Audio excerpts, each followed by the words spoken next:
The quiet hum of suburban life had been the soundtrack of my days for years. I had become accustomed to the smell of fresh laundry drying on the line, the soft chirp of crickets as evening approached, and the predictable rhythm of my husband's long work days. Our home was comfortable, well kept, and filled with all the things that should make a woman content. But I wasn't content. I was suffocating in my own life, trapped in a routine that left me unfulfilled. It wasn't that my husband wasn't good to me. In many ways, he was. He was kind, reliable, and cared for me in his own way. But there was a distance, a gap that had grown between us over the years. The fire we once shared had dimmed to a faint glow, and I was left with a yearning I couldn't quite explain. That's when I noticed him. I had always known our neighbor's son was around, but it wasn't until that summer that I really saw him. There was something different about the way he carried himself at 19. He was a man now, not a boy, and his athletic build and confident stride made him impossible to ignore. His skin was the richest shade of brown, glowing against the sun, and his smile, oh, his smile was full of youthful promise, as if he knew exactly what he wanted and how to get it started with simple exchanges, casual, hells over the fence as I hung laundry, or brief pleasantries as he passed by while I watered the garden. But soon the glances became longer. His eyes lingered just a moment too long, and I found myself looking back, heart racing in a way I hadn't experienced in years. Each time I saw him, I felt an ache deep inside me, a desire I had long forgotten. I tried to push the feeling down. He's just a kid, I told myself. This is wrong. I had a husband, a life, and a marriage to protect, but the temptation was undeniable. One afternoon, I was trimming the hedges along our driveway when I felt his presence behind me. I straightened up, wiping the sweat from my brow, and turned to find him standing there, leaning against the fence with a relaxed yet knowing smile on his face. "You're looking beautiful today," he said, his voice low and warm. The compliment hit me harder than I expected. I had been married for over a decade, and the only compliments I received now were from my husband, and those were often mumbled as he rushed out the door. But hearing those words from him, from someone younger, more vibrant, it did something to me. I laughed nervously, unsure of how to respond. "Thank you." "Ah, you look good too." His smile widened and he took a step closer. "You're always so kind," he said, his eyes not leaving mine. There was something in his gaze that unsettled me. It wasn't the innocent gaze of a young man. It was the look of someone who knew exactly what they wanted and who wasn't afraid to pursue it. My heart fluttered. I felt a thrill in my chest that I hadn't felt in years. We stood there for a moment, locked in an unspoken understanding, and I wondered how long it would take before we both gave in to the growing pull between us as the days went by. The tension between us only intensified each time I saw him. I felt it, the glances, the words, the touches that were just a little too lingering. It was becoming impossible to ignore. I began to fantasize about him in ways that terrified me. I was drawn to him not just because of his youth, but because of the vitality he brought into my life. He was everything I no longer was, fresh, untamed, full of promise. One evening, as I was on my way to pick up some groceries, I saw him again. He was standing by his car, his shirt clinging to his broad shoulders, sweat glistening on his skin. I couldn't help but notice the way the muscles in his arms flexed as he leaned against the vehicle. I swallowed hard. "Hey," he called out, his voice carrying through the evening air. "You need help with anything?" My mind screamed, no, this was wrong. I shouldn't be doing this. But my body betrayed me. I found myself walking towards him, a smile tugging at my lips. "No, I'm fine," I said. But it was a lie. I could feel my pulse quickening, my breath shallow. I didn't know how much longer I could hold myself back. The moment we were face to face, the air between us felt charged, as if something electric was pulsing in the space. He didn't speak right away. Instead, he took a step closer, his presence overwhelming. I could smell his cologne.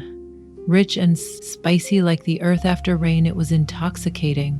"You sure?" he asked, his hand brushing lightly against my arm.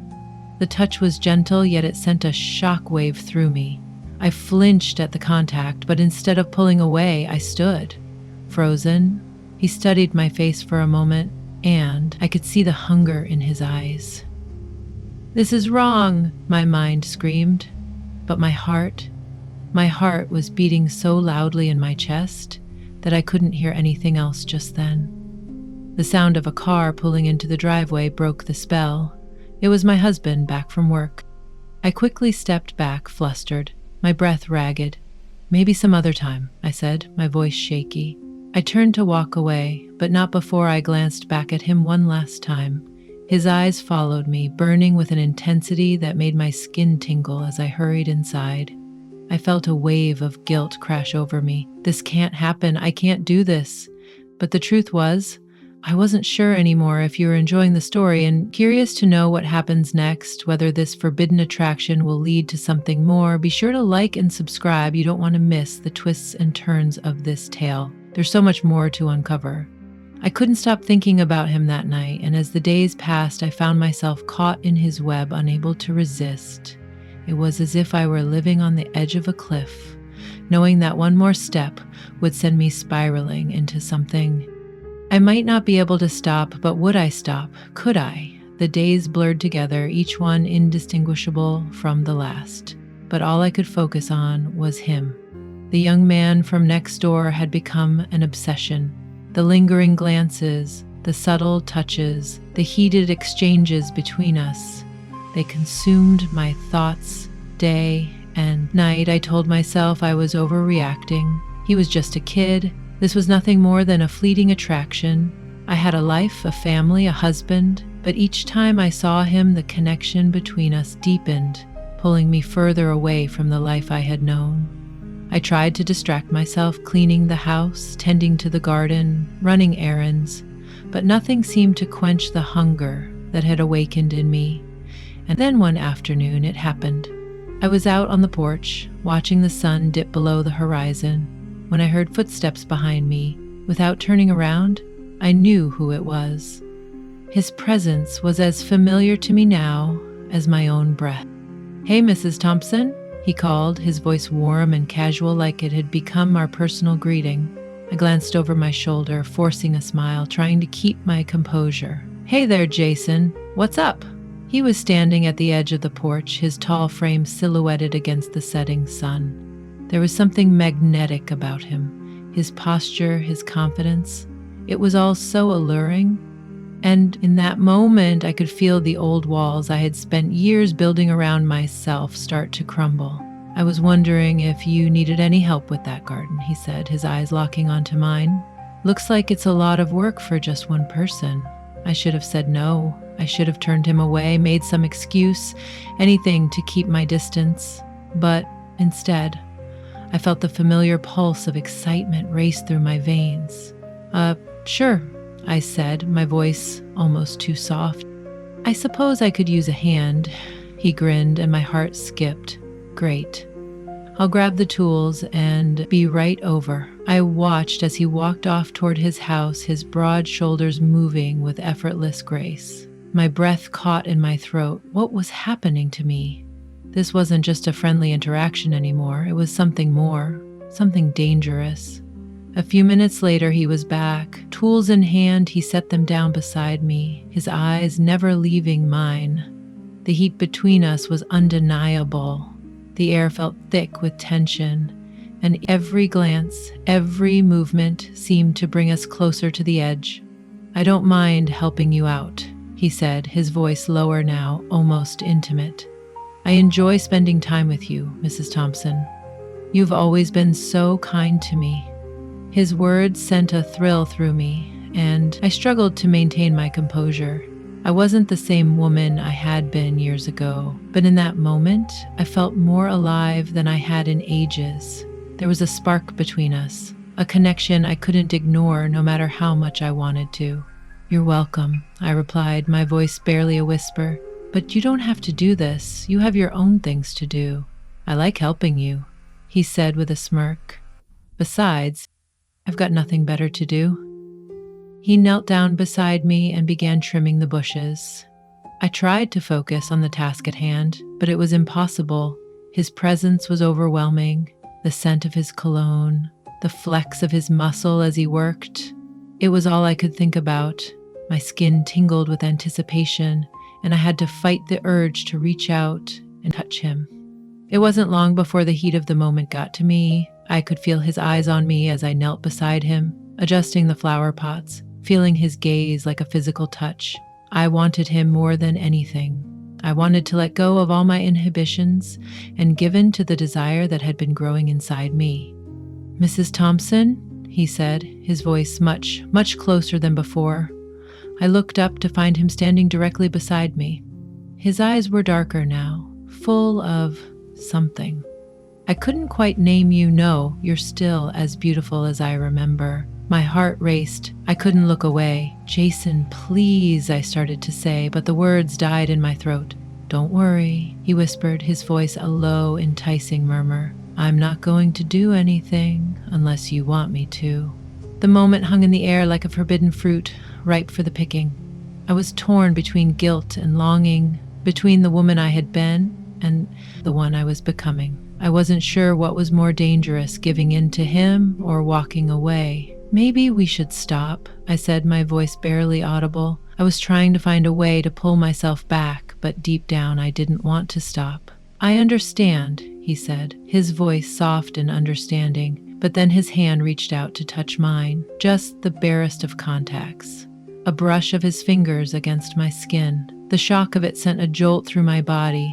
I could feel the weight of the moment pressing it on me. And for a heartbeat, I thought I might lose control. His touch was electrifying, awakening parts of me I thought I had buried long ago. Suddenly, I heard the sound of a car pulling into the driveway.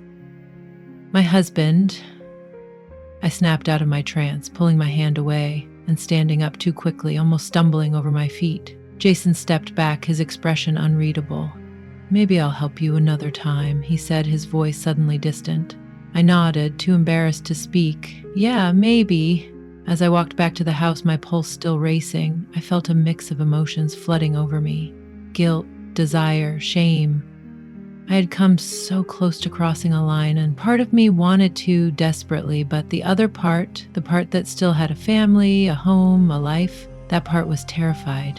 If you're curious to see how far this dangerous attraction will go and whether I'll give in to temptation or walk away, make sure to like and subscribe to hear the next part of the story. The tension is building and it's about to get even more complicated.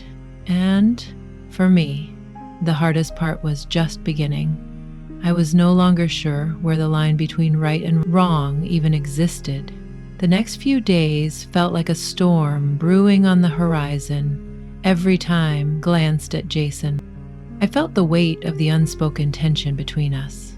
I tried to push it away, telling myself it was just a fling, attraction, nothing more.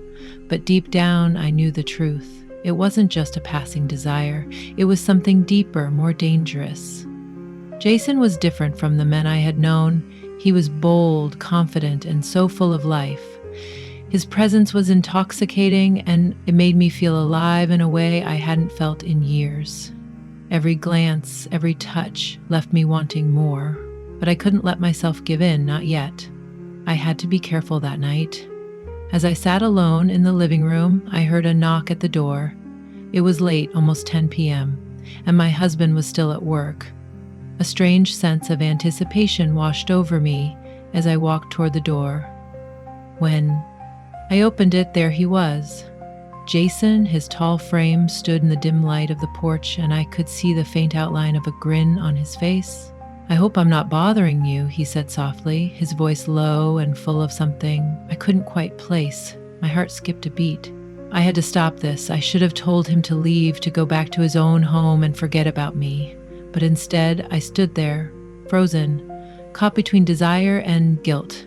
"No, you're not bothering me," I finally said, my voice shaky, betraying the turmoil inside me. Jason stepped closer, his gaze never leaving mine. "I've been thinking about you," he said, his words sending a shockwave through my body. "About us," I swallowed hard, suddenly aware of how close he was. "Jason, this "This isn't right," I whispered, but the words came out weak, lacking conviction. "Why isn't it right?" he asked, his hand reaching out to brush a stray lock of hair from my face. The touch was so gentle, but it ignited something beside me, something I couldn't control. I wanted to push him away, to close the door, to retreat to the safety of my old life.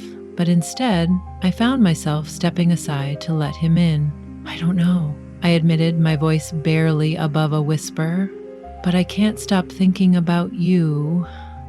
His smile deepened and he stepped inside the moment he crossed the threshold. The tension in the room seemed to heighten. I could feel the air between us crackling with desire.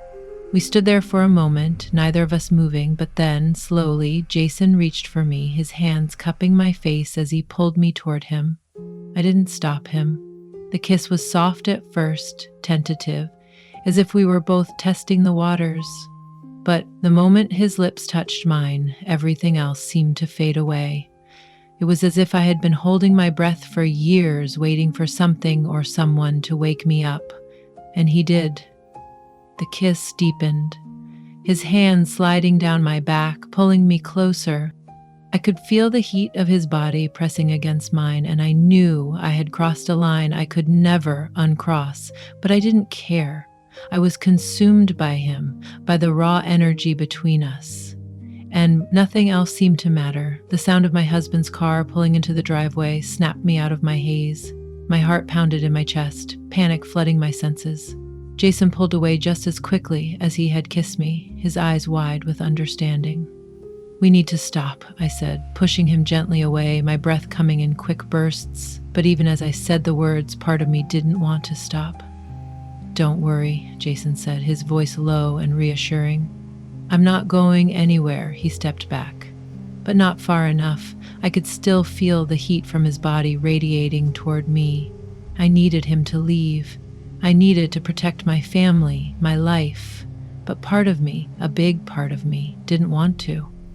I heard my husband's voice calling from the garage, and in that moment I realized just how much danger I was in this affair, this desire for Jason.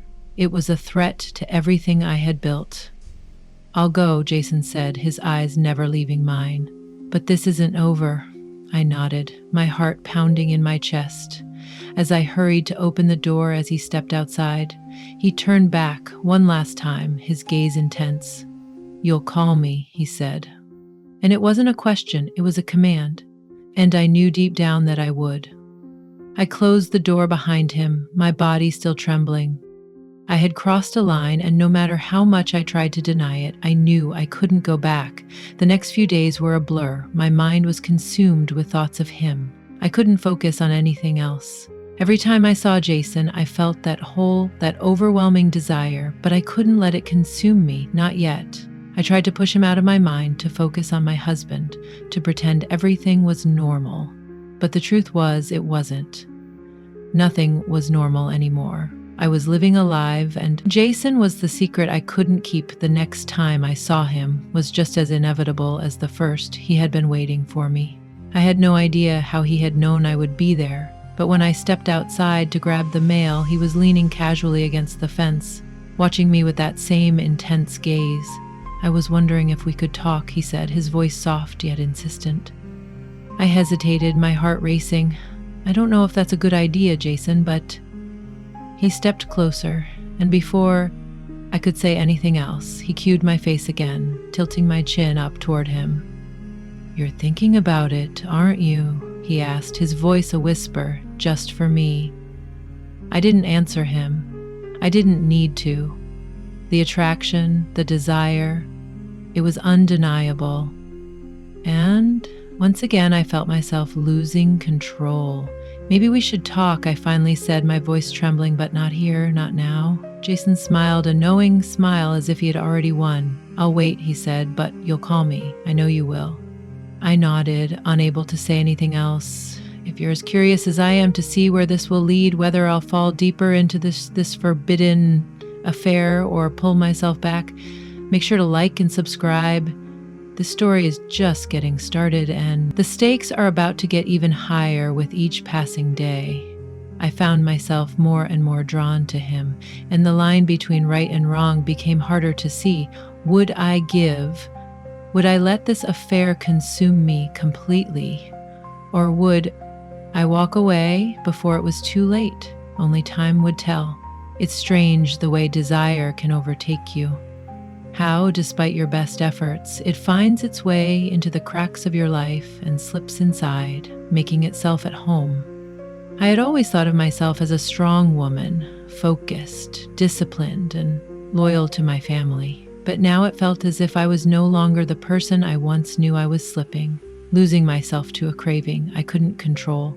Jason had become a constant, like a ghost haunting the corners of my thoughts. The following days passed in a haze of anticipation and guilt. I could barely focus on anything, my mind consumed by the memory of his touch, the heat of his kiss. Every time I saw him, whether across the fence or on the rare occasions when our paths crossed in the driveway, my body betrayed me, the longing written plainly on my face. But the danger was real. I knew it, even if I didn't want to admit it. My husband, oblivious to the growing storm in our home, was busy with work and his own distractions. I should have been grateful for his steady presence, his devotion, but I wasn't. The more I saw Jason, the more I resented the life I had, the one that felt so suffocating.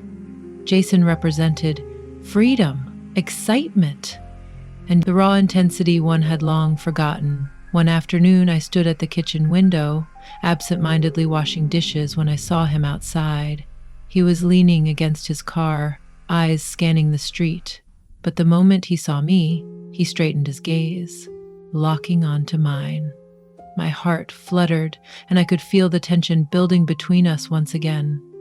I dried my hands quickly and stepped outside as if pulled by an invisible force. "Hey," I said, trying to sound casual, though my voice wavered with the electricity of the moment. "Hey," Jason replied, his lips curving into that confident, knowing smile that made me weak in the knees. "I was hoping I'd catch you." I tried to look away to gather my thoughts, but it was impossible. His presence was overwhelming. "You've been on my mind a lot," he added, his voice smooth, low, so damn enticing. I swallowed hard, my pulse quickening. "Jason, we shouldn't." He stepped closer, and before I could finish, he cued my face, his touch gentle but insistent. "I don't care about Mrs. Thompson. I care about what we want, and I know what we both want." Every word he spoke felt like a promise, a lure I was too weak to resist. I had tried to hold on to my resolve, tried to tell myself that I could end this madness before it went too far. But with each moment we shared, I was drawn deeper into his world, further away from the life I had built before. I knew it. He was kissing me again, his lips crashing into mine with a hunger that felt both urgent and familiar. I couldn't pull away. I didn't want to. The kiss was more than just physical. It was an explosion of everything I had been trying to ignore. My body responded to him, every part of me alive, in a way I hadn't experienced in years. I didn't hear the car pulling into the driveway at first. The sound of the door slamming shut made me freeze, and I pulled away from him in panic. Jason's expression faltered, but he didn't pull back. Instead, he whispered, "Don't worry. Let him see if he must." I shook my head, my heart racing. No, this isn't right. But the damage had already been done. As I turned to face the door, I saw my husband standing there, staring at us with wide eyes, his jaw clenched, his face pale with shock. "Beth," he said, his voice hoarse, "what the hell is going on here?" The room spun. I didn't know what to say. I had been caught in the act of betrayal, in the act of giving in to something I couldn't control. The weight of the moment crashed down on me, and I felt my knees weaken. Jason stepped back, his expression unreadable. "I think it's time for me to go," he said, his voice colder than I had ever heard it. My husband's gaze didn't leave me. He was silent, his anger simmering beneath. the surface, his fists clenched at his sides. "No, stay," he snapped, his voice full of tension. "I want to know what's going on now." Jason hesitated, glancing at me one last time before turning and walking toward the gate. My heart was pounding in my chest as I stood there motionless, like a deer caught in the headlights. "Don't you dare walk away," my husband barked. His voice sharp, but Jason didn't listen. He didn't need to. He had already said everything that needed to be said, and as he stepped out of the gate, leaving me with the mess I had created, I knew there was no going back. My husband's eyes were filled with disbelief. "What the hell is this, Beth?" he asked, his voice breaking. "I trusted you. I thought you were mine." The weight of his words hit me like a physical blow. I wanted to apologize, to explain, but the truth was, I couldn't. I couldn't take back what had happened, and I couldn't undo the desire that had consumed me. "I'm sorry," I whispered, but the words felt hollow. They weren't enough. They could never be enough.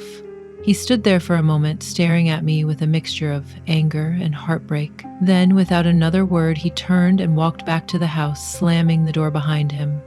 I was left standing there alone, with the consequences of my actions hanging heavy in the air. I had crossed the line, and now I had to face the fallout. But even as I felt the guilt and shame eating away at me, there was a part of me that didn't regret what had happened. The part of me that had been starved for attention, for excitement, for something that made me feel alive. Jason had given me that, and in a twisted way, I couldn't deny the pull. I still felt toward him. If you're as curious as I am to find out what happens next and whether Beth will face the consequences of her choices, make sure to like and subscribe. The tension has only just begun and the drama is about to reach new heights. I knew I had hurt my husband, but a part of me wondered, had Jason truly left for good, or would I find him waiting for me when I was ready to cross the line again? The temptation was too strong, and I wasn't sure I could resist it much longer. The days that followed the confrontation felt like a slow, painful descent into a reality I had tried to escape. My world, once comfortable and predictable, had shattered, leaving me exposed and vulnerable. My husband's anger still echoed in my mind, his words cutting deep. Than I ever anticipated. I had crossed a line, one that could never be uncrossed. And now, I had to face the fallout of my choices. It wasn't just about the affair anymore. It was about the life I had built and the secrets I had buried. It was about the fact that I had betrayed the very foundation of my marriage, the trust that had been built over years of shared experiences, of love, that now seemed so fragile in the face of my own desires. I sat at the kitchen table, my fingers absent-mindedly tracing the rim of my coffee mug. The house was eerily quiet. My husband hadn't spoken much since the incident. His silence was like a wall between us, cold, impenetrable. It was as if he didn't know what to say, didn't know how to process the hurt I had caused. And honestly, I didn't blame him. I didn't know how to process it either. I had expected Jason to reach out to me. I had hoped for some kind of reassurance, some sign that he still wanted me, that our connection wasn't just some fleeting fantasy. But he had disappeared just like that. He didn't call. He didn't show up at the fence to exchange those stolen glances. He had vanished, leaving me with nothing but the hollow ache of desire that I couldn't rid myself of. I knew it was wrong. I knew I was playing with fire, but there was something inside me, something dark and irresistible that refused to let go. And every time I saw my husband still walking around the house pretending like nothing had changed, I felt disgusted with myself. But it wasn't just the guilt, it was the absence of what I needed, the passion, the fire, the thing that Jason had lit within me. I heard a car pull into the driveway, and I automatically looked out the window. It wasn't Jason's car, but I knew who it was. My husband. He had come back from work, his presence filling the house like a cloud of tension. I took a deep breath, trying to steady my nerves. I knew this moment was coming, and yet I wasn't prepared for it. The door opened and he stepped inside, his face unreadable. His eyes met mine briefly, and then he turned away, heading straight for the living room. He didn't say anything, and that was worse than any explosion of anger. The silence was a sign that he was shutting me out. I followed him into the living room, unsure of what I was going to say. The air between us was thick, filled with unspoken words and a distance I couldn't bridge. "Do we need to talk?" I finally asked, my voice small, unsure. He didn't look at me, but I could hear the edge in his voice when he spoke. "I don't know what there is to talk about. You've made it clear what you want." Beth, his words stung more than I cared to admit. The truth was, I didn't know what I wanted anymore. I didn't know if I could go back to what we had, if I could erase the part of me that had been awakened by someone else. "I made a mistake," I whispered, my voice shaking with the weight of the admission. "I'm sorry. I'm so sorry." My husband finally turned to face me, his expression hard, but with a flicker of hurt behind his eyes. "Sorry doesn't fix this," he said. "I don't know if I can forgive you, Beth."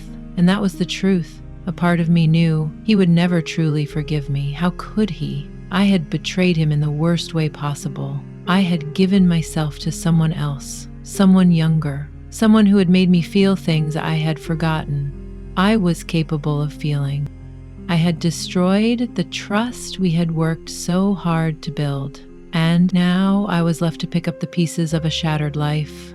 There was a long silence between us. I could feel the weight of his disappointment crushing me, the suffocating realization that I might have lost everything I had ever cared about. "You need to make a choice," he said, his voice quieter now but no less intense. "I can't live like this, Beth. I can't pretend that things are fine when they're not." I nodded, slowly, the truth of his words settling in. He was right. I had to make a choice. But what choice was there? Could I stay with my husband knowing that the passion I once had was gone, replaced by a quiet, dull routine? Or would I continue down this dangerous path with Jason, risking everything in the process? I didn't know the answer. I wanted to tell him I would do whatever it took to fix this, to earn back his trust. But deep down, I knew it wasn't that simple.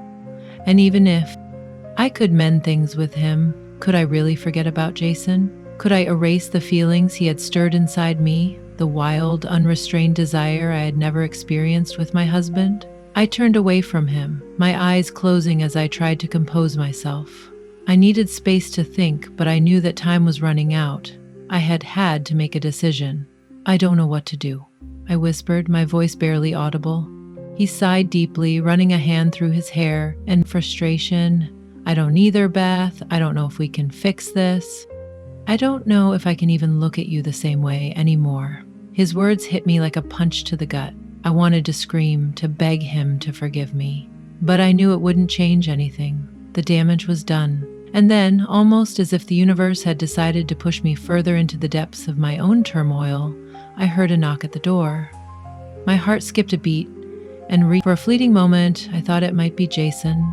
My mind raced as I wondered if he had come to make things right, to tell me he couldn't stay away. But when I opened the door, it wasn't Jason standing there. It was our neighbor, a friend, someone who had known both my husband and me for years. "Hey, Beth," he said, his voice light. "I was just wondering if you needed anything. You looked a little shaken earlier. Everything okay?" I forced a smile, my mind still reeling from the conversation with my husband. "Yeah, everything's fine. Thanks for checking in, though." But even as I spoke the words, my heart raced, and part of me couldn't help but wonder, would Jason ever come back? Would I ever be able to erase the feelings he had awakened in me? And most importantly, could I still find my way back to the woman I had been before all of this began? The truth is, sometimes the choices we make lead us down paths we can never return from. And Beth's story is not far from it. If you have watched to this end, like and subscribe to this channel for more infidelity stories. Thank you for watching.